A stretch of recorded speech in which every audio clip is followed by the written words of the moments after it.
About 3 weeks, maybe a little less.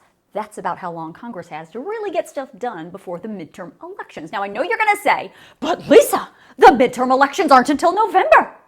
Yes, I'm aware. But what you may not be aware of is how lawmakers behave when we're this close to an election. And it all has to do with this, the calendar.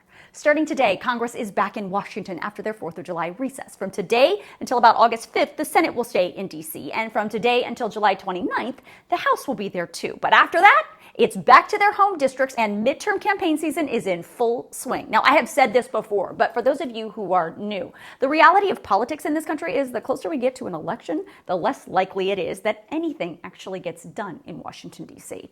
Why? You already know this. Sadly, negotiation and compromise in this country is seen as a negative to each of the party's voters. The Republicans and Democrats who are up for election don't want to be perceived by their voters as caving to the other side. But the reality is that behavior grinds the work of lawmaking basically to a complete stop. Now, of course, Congress will be returning to D.C. for a few weeks in September, and they may get some little things done, but anything big, you can forget about it.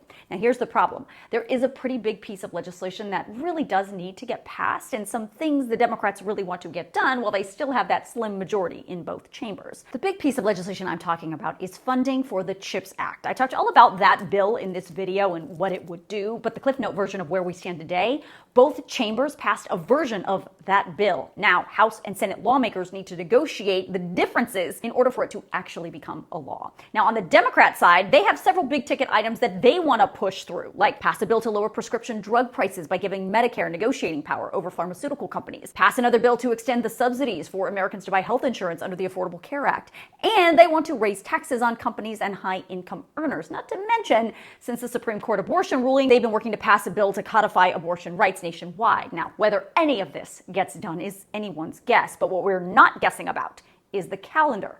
The fact is, time is ticking.